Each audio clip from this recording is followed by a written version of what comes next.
과 함께하는 자 신재생에너지 태양광 원자력 안티 원자력 자 관련한 이야기 해보겠습니다. 어서 오십시오. 안녕하세요.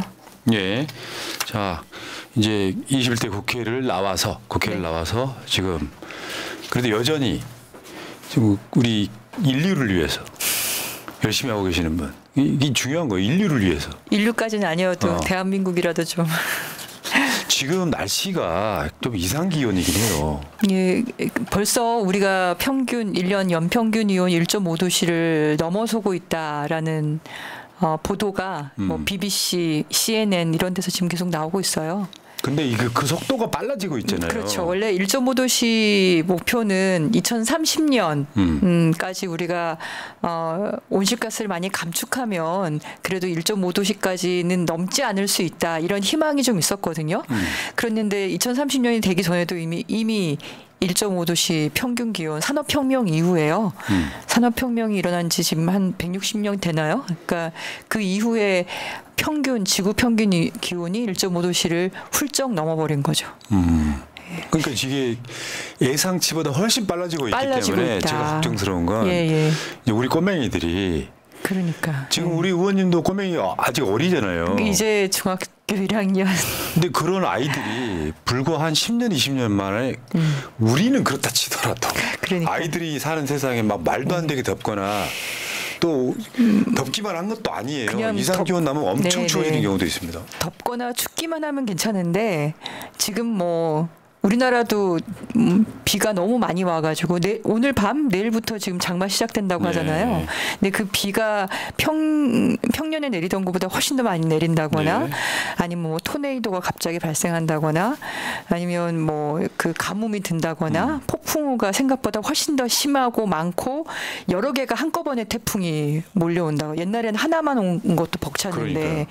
그런 일들이 발생하는 것도 무섭지만 저는 사실 더 무서운 것 중에 하나가 해수면 상승이에요. 아, 그렇죠. 지금 북극 얼음이 조만간 다 녹아버릴 거라고 얘기를 하는데 그러면 바다의 높이가 높아지거든요. 그럼 우리 서해안은 거의 다 갯벌은 다 잠기는 거고 수도권도 김포를 비롯해서 상당 부분이 잠길 수밖에 없는 게 이게 우리가 살아있는 동안에 벌어질 일이라고 지금 보고 있죠. 재앙이죠, 재앙. 그러니까 그래서 이 재난을 대비하는 거, 온실가스를 감축하는 것도 중요하지만 이 재난을 어떻게 대비할 것이냐도 막대한 인프라 비용이 들어갈 거라고 보여지고 그 준비를 빨리 해야 되는 거죠. 자 이제 본격적인 이야기 한번 해보겠습니다.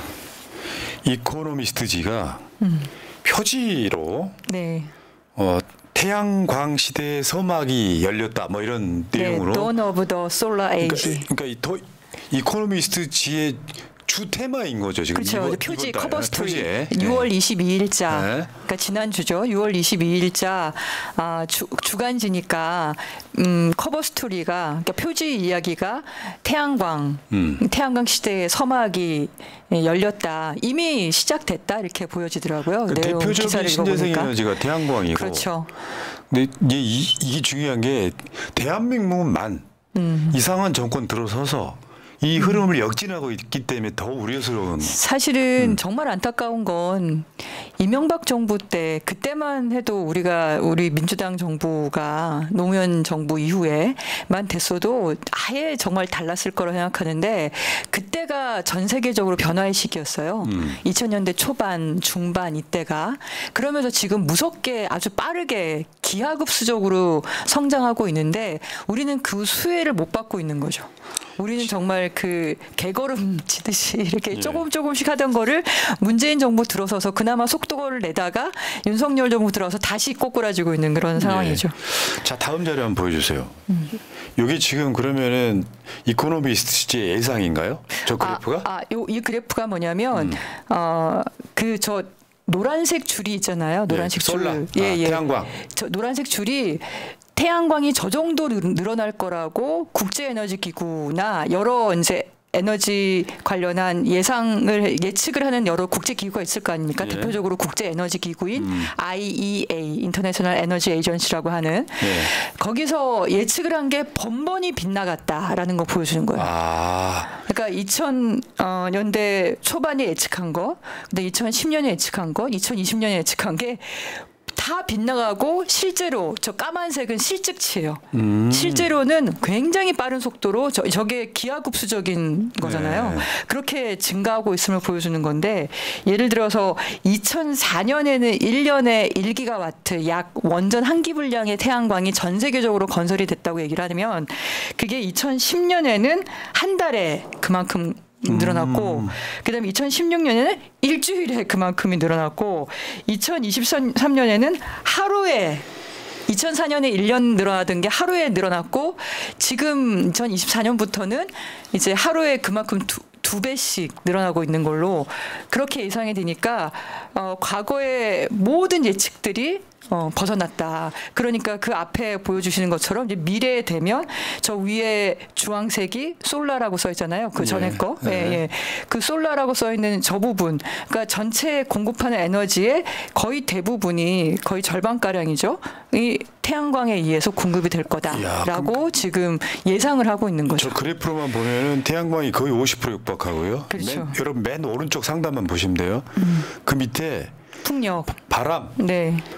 그렇게 해서 사실은 그러면 신재생 에너지가 2060년 보면 거의 대부분을 차지하고 거의 대부분이죠. 근데 이 속도가 훨씬 빨라질 수도 있는 거잖아요. 그렇죠, 그렇죠. 아. 저것도 가장 빠른 시나리오인데, 그 이코노미스트에 뭐라고 돼 있냐면 그동안 모든 기관들이 다 틀렸어요. 그 틀린 네. 이유가 보통 산업이 성장을 하게 되면 제한을 많이 받잖아요. 뭐 네. 전력망이 부족하다, 아니면 밤에는 태양광 같은 경우는 저장을 해야 되니까 저장 비용이 들어가야 한다. 뭐 여러 뭐 인허가 문제라든지 주민들의 반발이라든지 이런 것이 이 확장을 저해하는 요소가 될 거다라고 보고 있거든요. 근데 그런 모든 예상들이 있었음에도 불구하고 예측보다 훨씬 빨리 증가했고 뭐라고 얘기를 하냐면 그러니까 비난받아 경제적인 것에 대해서 제대로 모르는 경제적 문맹, 열정밖에 없는 그런 환경운동가들 예측이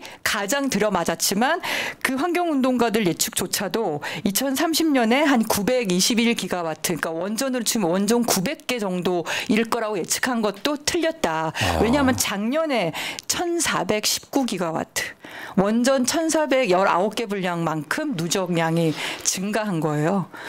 그 정도로 빠른 속도로 늘어나고 있기 때문에 아마 저희 예측도 훨씬 늘어나지 벗어나지 않을까라고 보는 거죠. 자, 그다음 안 보여준 그래프 하나 보여줘봐요. 설명 좀 해주시게. 자, 지금 여기 보셨고 예. 그다음에 본 그래프. 이것도 마찬가지인 거죠. 네. 이제 월드 에너지 오가니제이션이라고 하는 국제 에너지 기구에서도 저렇게 예측을 한 게 까만색이 이제 그거보다 더 증가한 거고 또 다시 예측을 했는데 또 증가한 거고 예측을 했는데 증가한 거고 그러니까 저 까만색 선은 아까 그 선과 똑같이 기하급수보다 더 빠르죠. 이제 익스포넨셜 커브라고 하는 정도로. 그렇죠.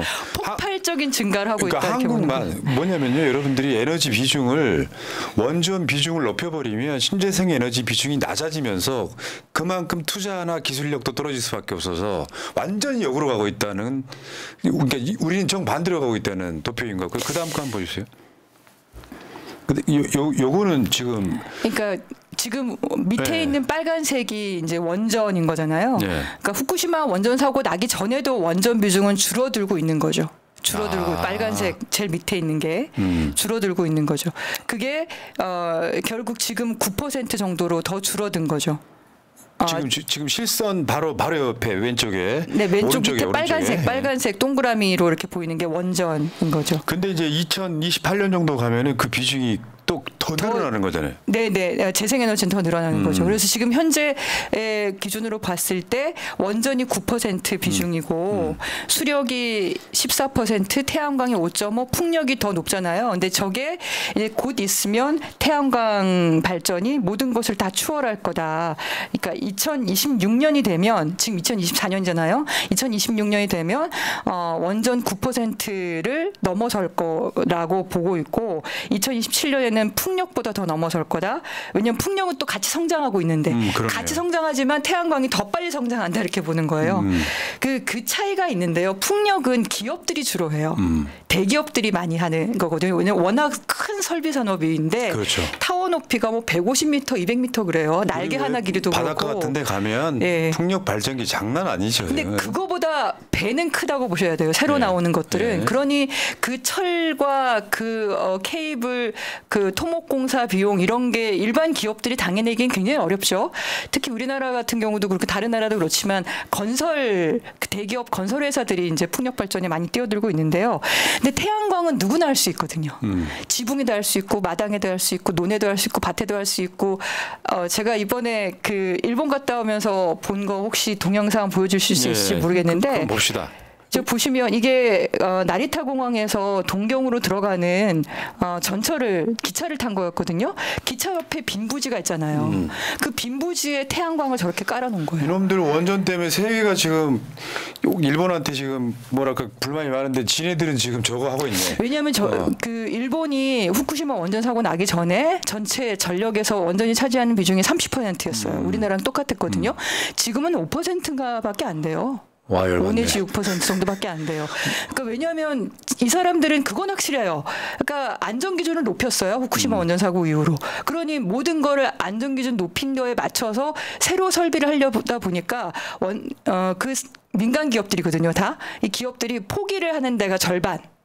나머지 절반은 돈을 들여서 했지만 그 기준을 통과하는 심사가 몇 년이 걸리는 거죠. 그래서 지금 10개도 못 열고 있어요. 전체 55개였는데 절반이 나가고 나머지 절반도 거의 못 열고 있는 상황이다. 예. 그러니 전기가 필요하니까 태양광이나 이런 데 엄청난 투자를 하고 있고 그리고 일본은 수력이 또 많아요. 그래서 일본은 지금 재생에너지 비중이 22% 이상 되고 있죠. 우리나라 아직 8%밖에 안 되는데 10%도 안 돼. 네. 근데 일본은 예를 들면 뭐 야후라든지 일본 내 기업들이 우리 아리백 해야 되는데 재생에너지 왜 안 늘려주냐고 엄청나게 일본 정부한테 요구를 하고 있는데 오늘자인가 한겨레 신문 봤더니 한국은 정부가 워낙에 원자력에 몰빵하다 보니까 기업들이 정말 아무 소리도 못하고 있는 상황이다. 그렇게 기사가 나왔더라고요. 심하네요. 예. 일본하고 한국이 전 세계적으로 이제 인구 밀도가 높고 도시가 많이 발달되어 있고 그러다 보니까 재생에너지나 이게 들어가기가 쉽지 않은 그래 비용이 좀 비싼 다른 나라보다 그런 데인데 그래도 일본은 나아가고 있다는 거죠. 그런 거에 비해서 우리는 지금 제자리 걸음을 하고 있는 게 현재 상황이다. 지금 저 윤석열 정권이 이런 거 있죠. 문재인 정부 때 태양광 사업 무슨 비리가 있는 것처럼 전체 사업이 한 100 정도 되면 한 2, 3% 정도의 그런 문제가 있을 수 있는 거를 아예 태양광 사업을 뭔가 망해라 식으로 수사하고 이런 과정들이 있잖아요. 태양광 발전 사업 인허가 난 게 아마 17만, 18만 개 될 거예요. 그 중에서 17만, 18만 개에서 한 2천 몇백 군데에서 문제가 생겼어요. 그러니까 만약에 전국에 예를 들어 뭐 간판을 다 다는데 간판을 잘못 달 수도 있는 거잖아요. 그렇죠, 전국에는 그렇죠. 간판이 얼마나 많겠어요. 근데 태양광이 17만 개, 18만 개, 지금 20만 개까지 그 발전 사업 인허가가 진행되고 있다고 얘기를 하는데 그 중에 뭐 신고 잘못하거나 아니면은 허위로 신고해가지고 돈 좀 더 받거나 이런 일이 왜 없겠습니까? 금융 대출할 때 이자 더 싸게 받으려고 뭐 서류 조작을 하거나 이럴 수도 있는 거잖아요. 세상에 다 착한 사람만 있는 건 아니니까. 그런 욕심이 생길 수 있겠죠. 근데 그게 17만 개, 20만 개 중에 한 2천 개다. 그럼 이게 몇 %입니까? 네? 2만 개에서의 2%도 아니고 20만 개에서 2% 정도, 2천 개 정도 되는 거. 그렇죠. 그럼 몇 %니까? 하여튼 그런 걸 가지고 지금 태양광 산업 전체가 문제인 것처럼 계속 도배를 하고 감사원, 검찰에서 이렇게 뒤지고 하니까 태양광 사업은 뭐 정부가 정책 금융 지원해 주는 것도 있지만 민간 금융을 많이 이용을 하거든요. 근데 민간 금융에서 대출을 잘 해주겠어요? 이 사업 자체가 정권이 싫어하는 사업인데 제대로 될지 알 수 없으니 그럼 이자가 높아지거나 아니면 금융 장벽이 더 높아지거나 예. 그런 일이 생기는 거죠. 아이고 참. 그러니까 역진한다는 소리를 듣는 거죠. 그러니까 이렇게 폭발적으로 증가하는 태양광 사업 덕분에 일자리도 늘어나고 그리고 우리가 만약에 햇빛은 수입하지 않잖아요. 햇빛은 이 땅에 떨어지는 거 아니에요. 무한 에너지에 가까운데. 그렇죠. 무한 리필 에너지라고 누가 얘기를 하시던데 그러면 무한대로 생기는 이 에너지 덕분에 그러면 석유나 가스, 석탄을 덜 수입할 수 있잖아요. 예, 우라늄도 수입하는 건데 석유 그것도 덜 나온다고 수입하지. 자랑하고. 나올 줄 어떻게 알아요 그거를. 아니 그러니까 이게 2030년에 나올라나. 네. 국가적 차원에서 관심이 있으면 간단히 말해서 아파트 하나 짓는데 태양광이 면적의 에너지잖아요. 그러면 옥상이든 창문이든 그 기술이 계속 개발이 되면 실제로 자가 발전할 수 있는 기술이 그렇게 늘어날 텐데 전혀 그런 쪽인 관심이 없잖아요. 그쪽에 조금만 지원해주고 그다음에 관련해서 제가 21대 때 만든 법, 그러니까 제안한 법 중에 하나가 태양광을 집을 새로 지으려면 무조건 태양광 부착을 해야 된다. 의무화시키는 게 일본도 아마 했죠. 유럽도 몇 개 나라에서 진행을 하고 있어요. 왜냐하면 건물은 햇빛을 받잖아요. 무조건. 그 햇빛 받는 거 그 자체가 다 에너지니까. 근데 우리나라가 어떤 기술이 또 좋으냐면요. BIPV라고 하는데 PV는 이제 포토볼테익이라고 해서 태양광을 말하는 거고 BI는 빌딩인 뭐 이런 뜻이에요. 그러니까 빌딩에다가 그냥 태양광을 부착할 수 있는 빌트인. 네, 그런 BIPV 기술이 굉장히 발달해 가지고요. 그냥 이 벽에 보는 이 색깔을 아는 이런 대리석 있잖아요. 근데 이게 대리석이 아니라 그냥 태양광 패널이에요. 그러니까 우리가 알고 있는 태양광 패널이 아니라 이제 신기술인 거죠, 그게. 그렇죠. 그냥 이 색깔이 하얀색 대리석인 줄 알고 봤더니 그게 태양광 패널이에요. 물론 비용이 약간 비싸고 효율도 약간 떨어지는 게 있지만 그게 어딥니까? 비용 결국 나중에 뽑잖아요. 그렇죠. 네. 왜냐하면 다른 에너지를 쓰지 않고 건물에서 그냥 자체적으로 에너지가 생기니까. 네. 자, 그렇고요. 이제 요 태양광 이야기만 해도 뭐 몇 시간 이야기거리 될 것 같은데 자, 이야기 좀 진행시켜 보겠습니다. 자, 8월 24일이요, 여러분. 후쿠시마 오염수 방류 한 지 1년 된 날입니다. 이제 다음 달이면 1년 된 건데. 예.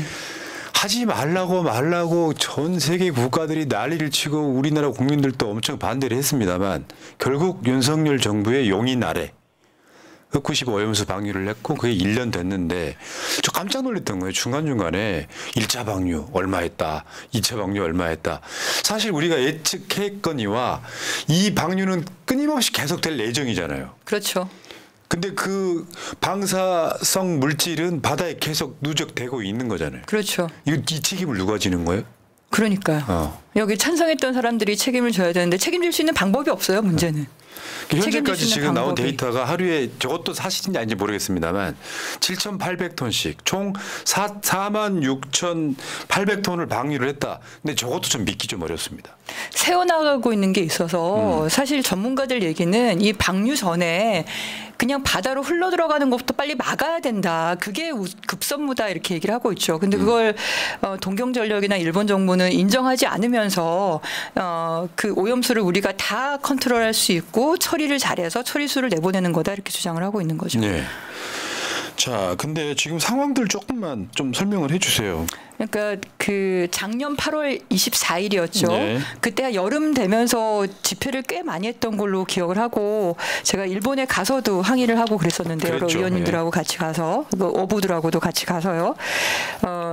오늘 벌써 7차 방류가 시작됐어요. 오늘이요? 네, 오늘 28일 7차 방류가 7월 16일까지 7차 방류인데 6차 방류까지 매번 7,800톤씩 46,800톤이 이미 나갔고 오늘부터 이제 7차 방류를 지금 또 하고 있는 그런 상황이죠. 근데 사람들은 지금 이제 관심에서 많이 멀어져 있는 것 같아요. 이미 방류했으니까 어쩔 수 없는 거 아니냐 이렇게 생각하시는 것 같은데요. 지금 나온 거 해봤자 46,800톤. 앞으로 이거 해도 5만 몇천 톤밖에 안 돼요. 근데 남아있는 건 130만 톤이 넘거든요. 130만 톤이 넘어요. 앞으로 30년은 더 방류하겠다고 얘기하는 거예요. 그 30년으로 그칠지도 알 수 없는 상황이고 그리고 남아있는 지금 초기에는 그 오염 정도가 그냥 약한 것들 먼저 지금 내보내고 있는데 남아있는 것들은 굉장히 오염도가 높은 것들이 남아있고 그게 알프스가 제대로 거를 수 있을지 우리가 확인하기 어려운 상황이고 못 거른다는 것도 우리가 많이 보도를 통해 봤죠. 탱크의 오염 정도에 대해서 사실은 시료 채취를 할 때 그 큰 탱크에 윗물만 떠서 시료 채취를 했다. 그랬죠. 그것도 동경전력이 그냥 실토했잖아요. 휘반 안 했다. 뭐 이렇게. 네. 휘젓지 않고 그렇게 했다. 뭐 전에 저었으니까 크게 문제 없다. 이렇게 말하기도 하고. 그래서 그 남아 있는 게 훨씬 더 많기 때문에 저는 포기해서는 안 된다. 저희 광명에 있는 저하고 같이 하는 당원들은 이 국정조사 22대 국회에서부터 시작하면서 다시 해고험수 문제를 이슈화시켜야 되지 않겠냐 해서 국정조사를 요구하는 서명 지금 받고 있는 상황이에요. 맞죠. 그러니까 이게 인류가 공통으로 쓰는 바다에다가 일본이 뭐 어쩔 수 없는 상황도 아니고 그렇죠. 더 탱크 지어서 보관할 수도 있는 거를 사실상 대한민국 정부가 바로 옆 국가로서 용인해 줌으로써 너무 자연스럽게 지금 그러니까 이거 말도 안 되는 거잖아요. 지금 옆에 인접한 국가는 중국, 러시아, 대한민국이죠. 근데 중국하고 러시아는 반대를 심하게 하고 있고 이번에 거의 뭐 5년 만에 만난 한중일 그 정상회담에서도 중국은 분명히 항의를 했어요. 근데 일본은 중국이 수산물이죠. 전면 수입 금지를 지금 하고 있지 않습니까? 전면 수입 금지를 하고 있는 상황에서 그거를 풀어달라 이렇게 요구를 하고 있는데 중국은 그게 아니라 추가 조사를 더 해야 된다라든지 그 반대 입장을 분명히 전달하고 있고 근데 우리나라는 입도 뻥끗 안 하고 있잖아요. 지금. 그러니까 지금도 잘못됐지만 아직도 늦지는 않았다. 그렇죠. 더 막을 수는 있다. 그럼요. 그러니까 남아있는 게 130만 톤 이상이고 아이고. 그리고 지금도 매일 100톤 가까이의 해고염수가 추가로 발생을 하고 있다.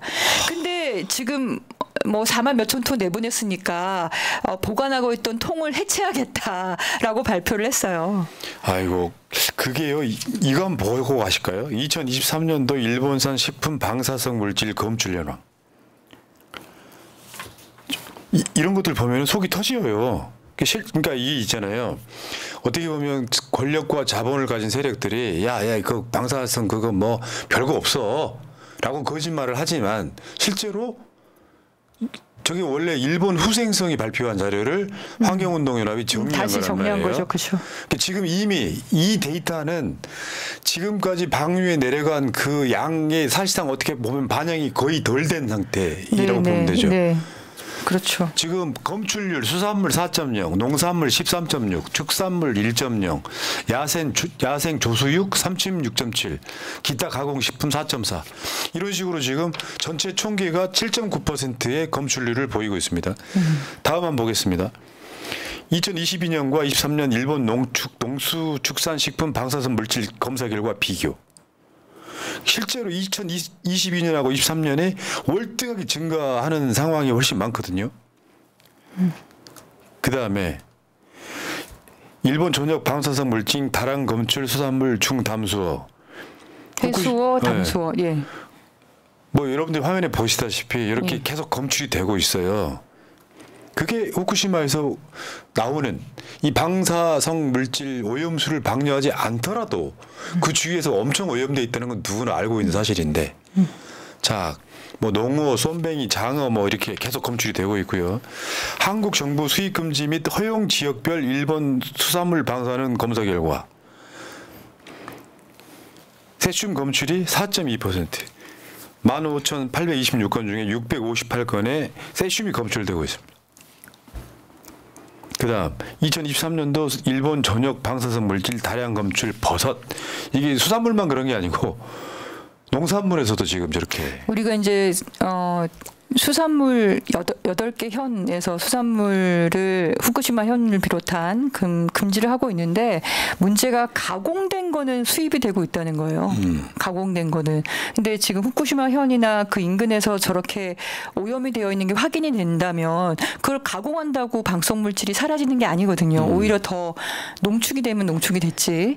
그래서 이 가공식품도 수입을 지금 막아야 된다 이런 주장을 저희가 했었죠. 21대 국회에서. 그래서 22대 국회가 21대 국회의 그 노력을 이어받아서 뭔가 좀 다시 시작을 해야 된다. 이번에 8월 24일이 1년이 되는 시기니까 그때까지 해서 좀 국회가 역할을 할 수 있도록 제가 민주당 의원님께 계속 말씀을 좀 드리고 있습니다. 그러니까 이게 그게 꼼수라는 거잖아요. 직접 판매를 못하면 가공품으로 팔아버리는. 그러니까 생물로는 수입이 금지되니까 그걸 말려서 한다거나 뭐 통조림을 한다거나 뭐 아니면 그 육포나 이런 거 그러니까 수산물 가지고 그렇게 해서 일본에서 수출하면 그건 우리나라에서 수입이 가능하다는 거죠.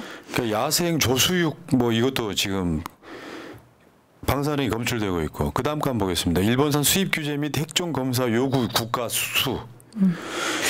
저기 좀 줄어들긴 했지만 그래도 상당한 나라들이 그 수입을 금지하고 있는 전면 나라들이 꽤 금지. 있죠. 예. 그 중국이 좀 강력하게 예. 이번에 그 해고염수 해양 방류 때문에 더더구나. 예. 자, 그다음 한번 볼게요. 후쿠시마 방사성 오염수 해양 투기 후 국가 및 지역별 일본 식품 수입 금지. 이것도 보시면은 이게 더 강화해야 되는 상황인데 일본은 지금 오염수 방류 자체가 일본 경제를 위한 거잖아요, 사실. 정확히 경제를 위한 것인지도 잘 모르겠어요. 저는 이 원자력계 분들의 그 좀 약간 자가당착 같은 느낌이 드는데 이분들은 방송 물질 적은 거는 먹어도 된다, 문제 없다 이런 신화에 좀 사로잡혀 있는 것 같아요. 그리고 방송 물질은 이제 당장의 영향은 없거든요. 당장의 영향. 그리고 생태계 축적을 통해서 이제 우리 미래 세대에 큰 영향을 미치는 거니까 그래서 그런 건지 방송 물질에 대한 그 우려나 이런 게 높으면 또 원전에 대해서 반대 분위기가 높아질 거라고 우려해서 그런 건지 늘 얘기하는 게 양이 적으면 괜찮다. 기준치하는 괜찮다. 이거를 말로 달고 살아요. 기준치라고 하는 건 인간이 임의로 정한 거잖아요. 나라마다 다르고. 그러려면은 과학적으로 의학적으로 그 역치라고 기준치라는 건 결국 역치잖아요. 어떤 반응이 일어나기 전까지는 아무 반응이 일어나지 않다가 어느 정도 농도가 높아지면은 그때부터 반응이 일어나는 그게 이제 역치 스레시홀드라고 우리가 학교 다닐 때 배웠죠. 그 스레시홀드가 있을 거 아니에요. 근데 의학계에서는 방사성 물질은 스레시홀드가 없다.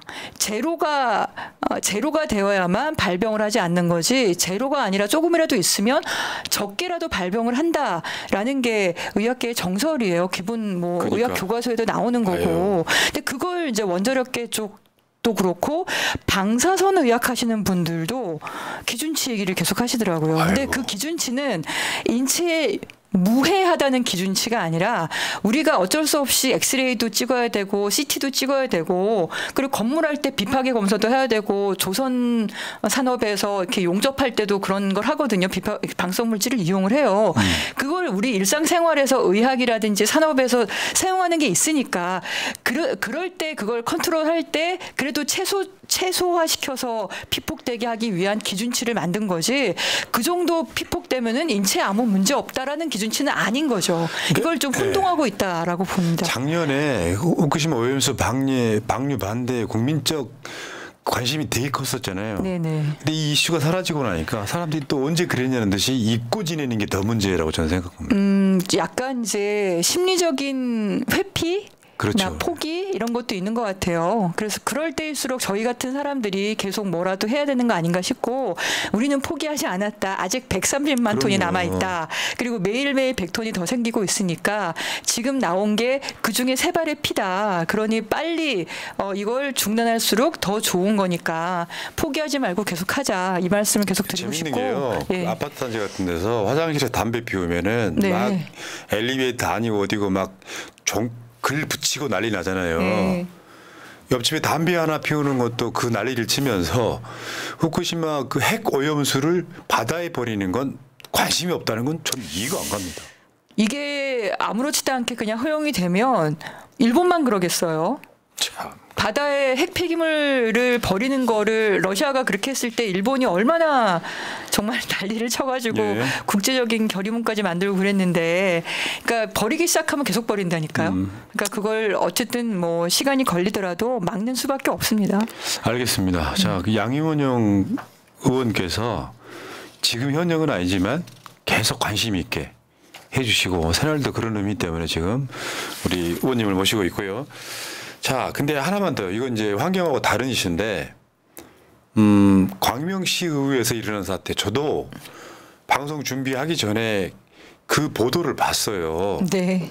광명시 의회에 지방 의원들이 있고, 근데 갑자기 민주당이 지방선거를 분명히 이겼는데, 광명시 의회 내부적인 내용을 잘 모르지만 갑자기 무소속 의원이 의장이 됐어요. 이게 뭔 상황인가 설명 좀 해주시기 바랍니다. 아유, 정말 부끄러운 일인데요. 제가 이제 광명을 지역위원회 소속 당원이거든요. 예.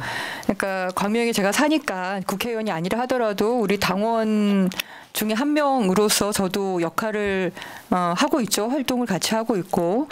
근데 말씀하신 것처럼 지방선거에서 광명은 시의원이 11명인데 민주당이 살짝 이겼어요.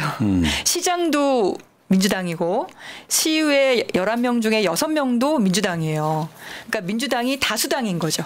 예, 다수당이니까 이제 시의장을 민주당이 할 수 있어요. 그러면은 시의장을 민주당이 하면 부의장은 국민의힘이 하고 그리고 상임위원장도 뭐 2대1 정도로 3개가 있는데 윤리특별위원회 빼고 3개가 있는데 3개 중에서 2개나 뭐 3개나 어쨌든 그 다수당이 민주당이 하는 거 아니겠습니까?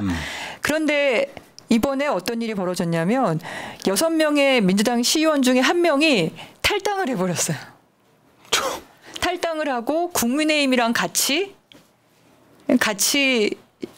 뭔가를 한 거죠. 그래서 시의장은 탈당한 본인이 되고 부의장은 국민의힘이 되고 그리고 상임위원장 3명도 전부 다 국민의힘이 되고 결국은 지난 지방선거에서 우리 광명 시민들은 민주당을 다수당으로 만들어줬는데 지금 이번에는 이제 민주당과 국민의힘이 5대5로 똑같고 거기 무소속 민주당이었던 사람이 국민의힘과 같이 하다 보니까 상임위원장, 부의장, 의장 어느 것도 민주당은 없어요. 이야, 이런 상황이 돼버렸어요. 환장하겠네. 저 이지석 광명시 의원 지금 의장이 됐다고 하는데 이분이 의장이 되면서 이제 6표죠. 6표를 만들어서 무소속까지 포함해서 국민의힘이 뜻대로 지금 다 해주고 있는 상황인 근데 거죠. 이것도 뭔가 이유가 있을 거 아니에요. 네. 근데 제가 최근에 보도를 하나 봤습니다. 이게 새롭게 공천된 지금 현역 의원의 무슨 뭐 전행이다라고 이 사람이 주장을 해. 네, 네. 근데 내가 봤을 때는 그런 느낌보다는 네. 그 전에 있던 분. 그러니까 예를 들면 최근에 총선 때 지역위원장 및 현역 의원이 바뀌었는데 그 전에 있던 분이 공천한 사람들이어서 이렇게 사태가 일어나는 거 아니에요? 그러니까요. 네. 양기대 의원이 공천해서 이분도 보면 원래 그러니까 다 지역군가 거기에 계서 시의원이 되셨는데 원래 예비후가 여러 명 있었어요. 그럼 보통 경선을 하는 게 맞거든요. 근데 양기대 의원은 이분을 단독 공천을 시켜줬어요. 단독 공천. 단독 공천을 하면은 당연히 민주당은 당선되죠. 그러니 이분이 민주당 공천을 안 받았으면 아니면 경선이라도 했으면 의원이 될 수 있었겠어요? 근데 민주당에서 공천을 해줬으니까 양기대 의원이 공천을 해줬으니까 그러니까 시의원이 된 거 아닙니까? 근데 이번에 김남희 의원이 이제 지역위원장으로 바뀌었잖아요. 그러면 어쨌든 지역위원회에서 논의를 하는 모양인데 어쨌든 저는 그 관행은 잘못됐다 생각해요. 그 지역위원장이 시의장을 결정하는 거는 그거는 저는 잘못된 관행이라고 생각을 하는데 그 이분이 얘기하기를 전반기에 지난 2년 전에 하반기에는 내가 시의장을 하기로 이미 약속이 되어 있었다. 그 당시에 지역위원장이 양기대 의원과 뭐 등등 해서 같이 그 결정을 했는데 그걸 왜 김남희 의원이 존중하지 않냐. 왜 신의를 저버리냐. 이렇게 주장을 하는 거죠. 그래서 탈당해서 국민의힘과 손잡고 의장이 당선됐다. 그러고는 국민의힘에다가 다 준 거죠. 부의장, 상임위원장. 왜냐면 자기가 한 표를 가지고 있으니까. 제가 그렇지 않아도요. 며칠 전에 지역에 가면 생기는 지방 의원들과 어떤 그 이권의 짬짬이 이런 이야기를 한번 비판한 적이 있었거든요. 근데 이건 보니까 좀 심하네.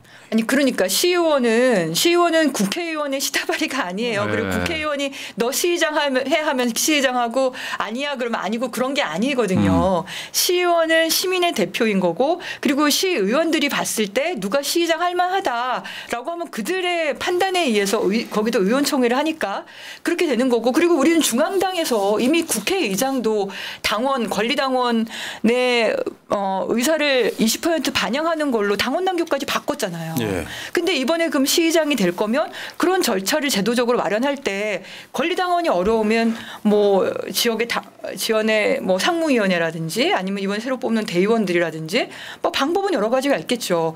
그런 민주적인 절차를 통해서 시의장이 당선되는 게 아니라 미리 약속을 받았기 때문에 그걸 존중해라. 존중 안 하면 나 탈당해 해가지고 국민의힘이랑 같이 이게 무슨 뭐 제왕적인 지역 정치도 문제지만 이런 야합을 하는 형태의 지역 정치가 여전히 상존하고 있다는 걸 저희 지역에 놀랍네요. 있는 예. 부끄러운 얘기지만 말씀을 드리고 저희가 그래서 당원들이 모여가지고 지금 좀 대책 마련을 좀 해보려고 그래요. 어처구니 없네요, 진짜. 이렇게 해서 앞으로 2년 동안 그러면 민주당 시장인데 시의회 의장과 상임위원장, 부의장은 전부 다 국민의힘이거나 국민의힘과 협력하는 사람이 돼버리면 그러면 이게 일을 끌고 나기가 굉장히 어려운 상황이 될 수가 있어요. 맞습니다. 벌써부터 불협화음 얘기가 계속 나오고 있습니다. 알겠습니다. 자, 그 문제는 우리가 또 다른 쪽에서 한번 다뤄보도록 할게요. 이제 네. 2년 지나면 2년 뒤에는 이제 또 지방선거가 있으면서 이런 공천이라든지 여러 가지가 있을 거 아닙니까?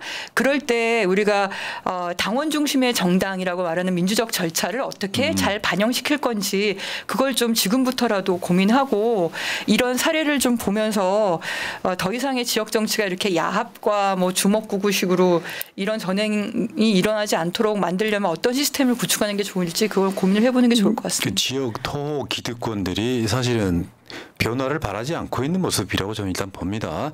자, 양 의원님, 우리 의원님께서 또 오늘 신재생 에너지, 태양광, 후쿠시마 오염수, 광명 시의회 문제를 다뤄주셨습니다. 자, 감사드리고요. 네. 다음 주에 또 뵙겠습니다. 네, 고맙습니다. 다음 주에 예, 뵙겠습니다. 예.